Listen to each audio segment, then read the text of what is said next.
Sir ಹೊಳ್ಳಿ ಹಾಕೋದು ನಿಮ್ಮ ಕಡೆ ಪದ್ಧತಿ ಇಲ್ಲನ್ರಿ? ಎರಡು ಹಾಕಿನ್ರಿ ಅದ್ರಾಗ ಒಂದು ಹೊಳ್ಳಿ ಹಾಕ್ತಾರತ್ ನಾನು ನೋಡಿದ್ ಏನು ಅದರಿ ಸರ್? ಎರಡು ಬೇಡ್ರಿ ಕೊಳ್ಳ ವಾಚಕ್ಕವು ಕೇಳಿ ಹಾಕ್ಸ್ಕೊಂತೀಯಲ್ಲಿ. ಕೆಲವೊಮ್ಮೆ ನಮಗೆ ರೂಢಾನ ಅದಾವ, ನಮಗೆ ಕೇಳಿ ಹಾಕ್ಸ್ಕೊಳ್ಳೋ ಚಟ ಇಲ್ಲ.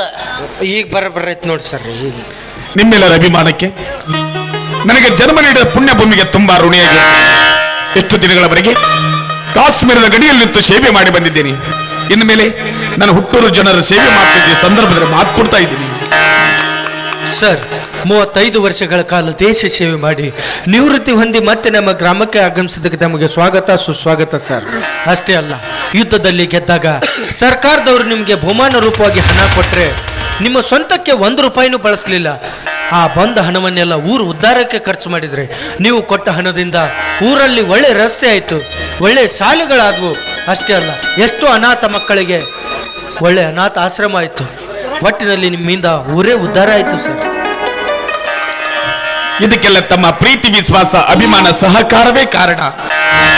ನನಗೆ ಜನ್ಮ ನೀಡಿದವಳು ನನ್ನ ತಾಯಿ, ಹೆಸರು ತಂದು ಕೊಟ್ಟಳು ಭೂತಾಯಿ. ಈ ಪ್ರಪಂಚದಲ್ಲಿ ಪವಿತ್ರವಾದ ಸ್ಥಳಗಳಂದ್ರೆ ಎರಡೇ ಎರಡು, ಒಂದು ಅವ್ವನ ಮಡಿಲು, ಇನ್ನೊಂದು ಅಪ್ಪನ ಹೆಗಲು. ಅವ್ವ ನನಗೆ ಜನ್ಮ ನೀಡಿ ಮೊದಲು ಸಂಸ್ಕಾರದ ಬೀಜವನ್ನು ಬಿತ್ತಿದಳು. ಅಪ್ಪ ಹೆಗಲ ಮೇಲೆ ಕೂಡಿಸಿಕೊಂಡು ಪ್ರಪಂಚವನ್ನೆಲ್ಲ ಅರ್ಥ ಮಾಡಿಸಿದ. ಹೆಗಲ ಮೇಲೆ ಕೈ ಹಾಕಿದ ಸ್ನೇಹಿತರು ಆತ್ಮವಿಶ್ವಾಸ ತುಂಬಿದರು. ಶಿಕ್ಷಕರು ಅಕ್ಷರ ಜ್ಞಾನವನ್ನು ಕೊಟ್ಟರು. ನನ್ನೂರಿನ ಗುರು ಹಿರಿಯರ ಅನುಭವದ ಪಾಠವನ್ನು ಹೇಳಿಕೊಟ್ರು. ನನ್ನ ಶ್ರೀಮತಿ ಸುಮತಿಯವರು 3 ದಶಕಗಳ ಕಾಲ ನನ್ನ ಜೊತೆಯಲ್ಲಿದ್ದು ನನ್ನ ಕಷ್ಟ ಸುಖದಲ್ಲಿ ಭಾಗಿಯಾಗಿ ನನ್ನ ಹೆಗಲಿಗೆ ಹೆಗಲು ಕೊಟ್ಟು ಈ ಮನೆಯನ್ನು ನಂದಾದೀಪವಾಗಿ ಬಾಳಿ ಬೆಳಗಿದವಳು. ಇವರೆಲ್ಲರಿಗೆ ತುಂಬಾ ಕೃತಜ್ಞನಾಗಿದ್ದೇನೆ.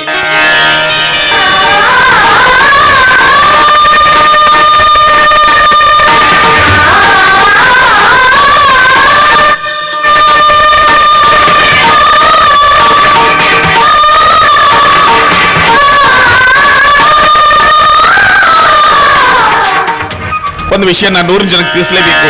Please sir. ಕಾಶ್ಮೀರದ ಗಡಿಯಲ್ಲಿತ್ತು ಸಾವಿರಾರು ಜನ ಟೆರರಿಸ್ಟ್ಗಳು ಸುಟ್ಟಾಕಿ ಜೀವಂತವಾಗಿ ನನ್ನ ಹುಟ್ಟೂರು ಹಿರೇಪಡಿಸಲಿ ಗ್ರಾಮಕ್ಕೆ ಕಾಲಿಟ್ಟಿದ್ದೇನೆ ಅಂದ್ರೆ ಇದಕ್ಕೆ ಕಾರಣ ನನ್ನ ತಾಯಿಯ ಋಣ, ಇಲ್ಲಿಯ ಮಣ್ಣಿನ ಗುಣ. ಮೊದ್ಲೇ ಊರಿಂದ ಆಯಾಸವಾಗಿ ಬಂದಿದ್ದೀರಿ, ಒಂದ್ ಹಂಡೆ ನೀರ್ ಕಾಸಿದಿರಿ, ಮೊದ್ಲು ಜಳಕ ಮಾಡಿ. ಅಲ್ಲ, ಸ್ನಾನ ಆಮೇಲೆ ಮಾಡಿದ್ರೆ ಆಯ್ತು. ಸ್ನೇಹಿತರು ಮನೆಯವರೆಗೆ ಬಂದಿದ್ದಾರೆ. ಬರುವಾಗ ಅವ್ರಿಗೋಸ್ಕರ ಆಪಲ್ ತೆಗೆದುಕೊಂಡು ಬಂದಿದ್ದೀನಿ. ಸರ್, ಸ್ಮಾಲ್ ರಿಕ್ವೆಸ್ಟ್ ರೀ. ಏನದು? ಅದು ಆಪಲ್ ತಂದಿನಲ್ಲ ನನಗೆ ಕೊಡ್ರಿ.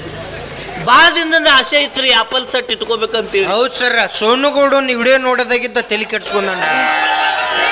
ಬಟ್ ರಾತ್ರಿ ಆಗಲಿ ನಿದ್ದಿನ ಬರುವಲ್ರಿ, ಆ ಸಟ್ಟ ಕನಸಿನಾಗ ಬರಕತ್ತಿ. ಅಲ್ಲ, ನಾನು ತಂದಿರೋ ಸಟ್ ಅಲ್ಲ, ಮತ್ರಿ ಸೇಬು ಹಣ್ಣು ತಂದಿದ್ದೇನೆ. ಸರ್, ಅಂತ ಕಸ ತಿನ್ನುವಂಗ ಕಾಣ್ತೀವನ್ರಿ ನಾವು. ಯಾಕೇನಾಯ್ತು? ಆಪಲ್ ತಿನ್ನಕ್ ಯಾರ ಬಾಯಾಗ ಹಲ್ಲು ಉಳ್ದ? ಯಾಕೇನಾಗಿದೆ? ಇಮ್ಮಲ್ಲ ಸ್ಟಾರ್ ತಿಂದು ಬಾಯನ್ ಹಲ್ಲ ಕಟ್ಗರಿಸಿ ಹೋಗ್ಯವ್ರು. ಇನ್ನು ಎಲ್ಲಿದ್ದ ತಿನ್ನೋಣ್ರಿ ಅದನ್ನ ಆಪಲ್? ಏನು ಇಲ್ಲ ತಂದು ಬಿಡ್ತಾರೆ ಸರ್. ಸರ ಅದನ್ನ ಬಿಡ್ರಿ. ನಿನ್ನೆ ಅವ್ವಾರಿ ಫೋನ್ ಹಚ್ಚಿಸಿ ಹೇಳಿದ್ನಲ್ರಿ, ನೆನಪು ಮಾಡಿದ್ನಿ. ಏನದು? ಹಳದಿ ಕಲರ್ 2 ಚಡ್ಡಿ ಹೇಳಿದ್ನಲ್ರಿ, ತಂದಿರಿಲ್ರಿ? ಎಲ್ಲಿ ಆರ್ಮಿ ಒಳಗೆ ನಿಮ್ಮ ಇಲ್ಲಿ ತಡಿವಲ್ಲೂರಿ. ನಮ್ಮ ಎಂತ ತಂದಿರ್ತಾಳೆ, ಜಮಖಂಡಿ ಸಂತೆ ತಂದಿರ್ತಾಳೆ, ಬಿಸಿಲಿಗೆ ಒಣಕಿದಲ್ಲಿ ತೂತ ಬಿದ್ದಿರ್ತಾವ್ರು. ಆರ್ಮಿ ನೋಡ್ರಿ, ಆದ್ರೆ ಗಟ್ಟಿ ಮುಟ್ಟಿರ್ತಾವ್ರಿ. ಬೇಕಾದಂಗೆ ಕಿಸ್ಗಾಲ ಹಾಕಿದ್ರು ಹರಿದಂಗಿಲ್ರು. ಒಂದು 7-8 ತಿಂಗಳಾರ ಬರ್ತಾವ. ಅದಕ್ಕೆ ಒಂದ್ ಕೆಲಸ ಮಾಡು, ಆರ್ಮಿ ಕ್ಯಾಂಟೀನ್ ಕಾರ್ಡ್ ಕೊಡ್ತೀನಿ, ಏನೇ ಹೋಗಿ ತರುವಂತೆ. ಕಾರ್ಡ್ ನನ್ನ ಕೈಯಾಗ್ರಿ? ಹೌದು. ಆ ಪುಣ್ಯ ತೆಗದ ಮಾಡ್ಬೇಕು. ಯಾಕೆ ಏನಾಗುತ್ತೆ? ಕಾರ್ಡ್ ತಗೊಂದಿನ ಬೆಳಗಾವ್ ಕ್ಯಾಂಟೀನ್ ಮುಟ್ರಂಗಿಲ್ಲ. ಊರಾನ ಒಟ್ರು ದೋಸ್ತರ ಮೇಲೆ ಫೋನ್ ಹಚ್ತಾರೆ. ಏನಂತ? 4ರದೊಂದು ತೊಂಬ, 2ರದೊಂದು ತೊಂಬ, ಇನ್ನು ನಾಳೆಗೆ ಬಂದೈತಿ, ಮತ್ತೆ ನಾಡ್ದ ಚಾಲೋ ಐತಿ, ಸ್ಟಾಕ್ ಈಗ ಒಕ್ಕೊಂಬಿಡೋನ್ ತೊಂಬತ್ತಾರ್ರಿ. ಅದಕ್ಕೆ ಅದೇನು ಬೇಡ್ರಪ್ಪರ. ಅವ್ವಾರ ಹುಬ್ಳಿಗೆ ಹೋದ್ರಂದ 90 ಹೇಳ್ಬಿಡ್ರಿ ಅವ್ರು. ಅಪ್ಪರ ಅವ್ವಾರ ಇವ್ರ ಅನ್ರಿ? ಹೌದು. ನಿನಗೆ ಯಾಕೆ ಅನುಮಾನ? ಮತ್ತು ಮೊನ್ನೆ ಸಲ ಬಂದ ಫೋಟೋ ಬೇರೆ. ಯಾವಾಗ? ಏನ್ರಿ ಸರ್? ಸರ್ ಏನ್ರಿ ನೋಡಕ್ಕಿಟ್ಟು ಸಂಬತ್ ಇದ್ರಿ ಸರ್? ನಿಮ್ಗೂ ಸ್ಟೆಪ್ನಿ ರೀ? ಅಲ್ಲೋ, ಮದುವೆ ಮುಂಚೆ ಫೋಟೋ ಹಾಕಿದದು. ಓ, ಆ ಫೋಟೋನು ಇವ್ರದ, ಇದು ಅವ್ರದ? ಹೌದು. ಮತ್ತು ಅದ್ರಾಗ ರಮ್ಯ ಇದ್ದಂಗದಾರ. ಅದ್ರಾಗ ನೋಡಿದ್ರೆ ಸಿನಿಮಾ ನಟಿ ರಮ್ಯ ಇದ್ದಂಗದಾರ. ಇದ್ರಾಗ ನೋಡಿದ್ರೆ ದಂಡುಪಾಳೆ ಪಿಕ್ಚರ್ ಹೀರೋನಿ ಯಾರ್ರೇಕಿ? ಪೂಜಾ ಗಾಂಧಿ. ಪೂಜಾ ಗಾಂಧಿ ಇದ್ದಂಗದಾರ. ಮದುವೆ ಆದಿಂದ ಹಿಂಗೆ ಆಗ್ಯಾರನ್ರಿ? ಹಾಂ, ಮದುವೆಕ್ಕಿಂತ ಮೊದಲು ಹೂ ಥರ ಇದ್ದವರು ಮದುವೆ ಆದಿಂದ ಹೂಕೋಸ್ ಆಗ್ಯಾರಲ್ರಿ. ಸ್ವಲ್ಪ ಅರಿಸಿ ನೀರು ಬೆಳನ ಮನುಷ್ಯ ಪರಕಾಕತ್ತಾಡ್ರಿ. ರೀ, ಸೇಬು ಹಣ್ಣೇನ್ ಬೇಡ, ನಿಮಗಿಷ್ಟ ಅಂತ ಕರ್ಗಡಬ್ ಮಾಡಿದ್ದೀನಿ. ಏನ್ ಮಾಡ್ಯಾವ? ಮಾಡಿದಾರೆ. ಏನ್ ಮಾಡುದ್ವಿ ಅಂತ ಇಲ್ಲ, ತಿನ್ನೋದು. ಕರಿವ್ರಿ ಎಲ್ಲ ಕರಿಗಡಬ ಮಾಡಿದ ಗಣಪತಿ ನೈವೇದ್ಯ. ಸರ್ ನಾನು ಎಂತ ಕಡಬ್ ನೋಡಿ ನೀವು ಕರ್ಗಡಬ ಅವ್ವಾರ ಮಾಡಿದ್ದ ನೋಡಾಕತ್ತ ನೋಡ್ರಿ ನಾ ತಿತ್ತಾರನ್ರಿ ಅವ್ನು ಹಾ ತಿಂದಿಂದ ಉಳುತ್ತಾರ ನೀವು ತಿಂತಾರೋ ನೀ ಮಾಡ್ದಿಂದ ತಿಂದಿಂದ ಉಳುತ್ತಾರ ಅನ್ನೋದು ಇವತ್ತು ಉಪ್ಪಿಟ್ಟು ತಿಂದಿಂದ ಗೊತ್ತಾಗಿತ್ತು ನನಗೆ. ಯವ್ವ ನಮಗಂತವ್ ಏನ್ ಬೇಡ, ನಮ್ಗೇನಿದ್ರು ಕಡ್ಡ ಕಡಲ್ ಚಡ್ಡ ಚಡಲ್ ಮತ್ ಅಂದ್ರೆ ಹಲ್ಲ ಕಡ್ಡಿ ಆಡ್ಬೇಕು. ನಮ್ಮ ಸಿಂಗಲ್ ಅಂಡ ಕರಿ ಮಾಡ್ಬಿಡ್ರಿ ತಿಂದು ಹೋಗ್ಬಿಡ್ತೀವಿ. ಗಣಪತಿ ಹಬ್ಬ ಐತಪ್ಪ ಅಂತವೆ ಅದೇ ಮಾನ್ ಬಂದ ಶ್ರಾವಣಂದಿ ಈಗ ನೋಡಿದ್ರ ಗಣಪತಿ ಐತಿ ಏನ್ ಪಾಲಿಸ್ತ್ರಿ ನೀವು ಮುದ್ದಮ್ಮ ಶ್ರಾವಣದಾಗ ಗಣಪತಿ ಚಿಕನ್ ತಿನ್ಬೇಕು ಅಂತ ತನ್ನ ನಿಮಗೆ ದೇವ್ರೆ ಏನ್ ಬರೀ ಚಿಕನ್ ತಿನ್ನೋದ್ ಬಿಟ್ರ ಪಾಲಿಸಿದಂಗನ ಅದು. ಮತ್ತೆ ಯವ್ವ ಕರ್ರೆ ಪಾಲ್ಸಾರ ಅಂದ್ರ ಶ್ರಾವಣದಾಗ ಗಣಪತಿಯಾಗ ಒಟ್ಟ ಹಾಸಿಗೆ ಪತ್ತೆ ಮಾಡ್ಬೇಕು ಅಂದ್ರ ಪಾಲಿಸಿದ ಅಪ್ಪರ ಅದ್ ನಿಮ್ಗೆ ಆಗುದಿಲ್ಲ ಬಿಡ್ರಿ. ಭಾಳ ದಿವ್ಸಕ್ಕೆ ಬಂದಿರಿ ಅವ್ವಾರು ಹೇಳಿದ್ರು ನೀವು ಕೇಳುದಿಲ್ಲ ಆ ಮಾತು ಬೇರೆ. ಯವ್ವ ಹೋಗ್ ಚಾಪೆ ಹಚ್ಚೋಗ ಇದು ಊಟಕ್ಕೆ ಎಡಿ ಹಚ್ಚೋಗ ಹೋಗ್.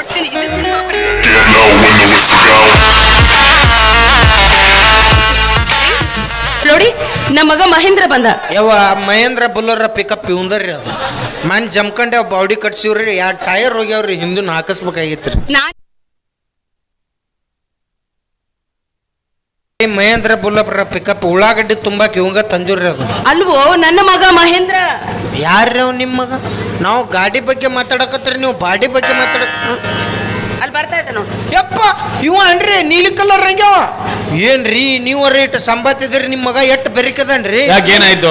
ನೀವು ನಾನು ಕೊಡುವ ಯಾವ್ರೂರ್ ಕೈಕಾಲ್ ಬಿದ್ದು ಒಂದು ಇಮ್ಮಲ್ ಇಸ್ಕೊಂಡ್ ತಿನ್ನಾಕ್ತಿವ್ ಪಾಟ್ನ ಪಡೆದು ಹಾದ್ರಿ ಸರ್ ಅವ್. ಅಲ್ಲ ತಿನ್ನೋದ್ ತಪ್ಪದ್ ಬಡ್ದಿದ್ದಾನ ಅವನು. ಸರ್ ತಿನ್ನು ತಪ್ಪ ಬಡದಾರ ಸರಿ ರೀ, ಅರ್ಧ ಉಳ್ದು ನಾವ್ಯಾಕೆ ತಿಂದ್ರಿ ಮತ್ತ ಹೆಂಗ್ರಿ ಮಗ ಅಣ್ಣನ ಎಲ್ಲ ಮುಚ್ಕೊಂಡ್ಬಿಡ್ತೀರಿ ಅಲ್ರಿ ಸರ್. ಅದು ಹಾಳಾಗಿ ಹೋಗ್ಲಿ ಇಬ್ರು ಕೂಡ ದಾರಿ ಹಿಡಿದು ಇದು ಕೂತೀವಿ ಪಟ್ನ ಚೆರಿಗೆ ವಾದ್ ಹೋಗ್ತಾನೆ. ಮುಂದೆ ಕಲ್ಲಿದ್ದು ನಮ್ಮ ಪುಣ್ಯ ಇರ್ಲಿಲ್ಲ ಅಂದ್ರೆ ಊರ ನೆನ ಎಲ್ಲ ಹಿಂದ ಅಡ್ಡಾಡ್ತಿದ್ವು. ಇಲ್ಲ ಅಲ್ಲ ರಸ್ತೆ ಮೇಲೆ ಕೂಡಬಾರ್ದು ತಪ್ಪಂತ ಒದ್ದಿದ್ದಾನ ಅವನು. ಸರ್ ರಸ್ತೆ ಮೇಲೆ ಕೂತೀವಿ ಬಂದು ನಿಮ್ಮ ಮನ್ಯಾಗ ಕೂತಿದ್ವಿ ಅನ್ರಿ ನಾವು. ಏನ್ರಿ ಸರ್ ನೀವು ಮಗನ ಕಡೆನ ಮಾತಾಡ್ತೀರ? ಅಲ್ಲ ಮನೆಯಲ್ಲಿ ಕೂತಿದ್ರೆ ಅವ್ನು ಬ್ಯಾರೇನೆ ಮಾಡ್ತಿದ್ದ. ಅಂದ್ರೆ ನೆನ ತಗೊಂಡ್ ಒಳಗ ಹಾಕ್ತಿದ್ದತ್ತಿರ. ಯವ್ವ ನಿನ್ಗತ್ತಿಲ್ಲದನ್ನ ನಿನ್ ಮಗ ಬರಬ್ಬರ ಇದಿರಿ ಯವ್ವ. ಯಥಾ ಗುರು ತಥಾ ಶಿಷ್ಯ. ಉಪ್ಪಿಟ್ಟು ಮಾಡಿ ತಿನ್ಸಿದಿಲ್ಲವ ಪುಣ್ಯ ಹತ್ಲವ ಯವ್ವ. ಅಪ್ಪರ ನಿಮ್ ಮಗನೂ ಬೇಡ ನಿಮ್ ಮನಿನೂ ಬೇಡ ದಿಕ್ಕಿಗೆ ಶರಣ್ರಪ್ಪ.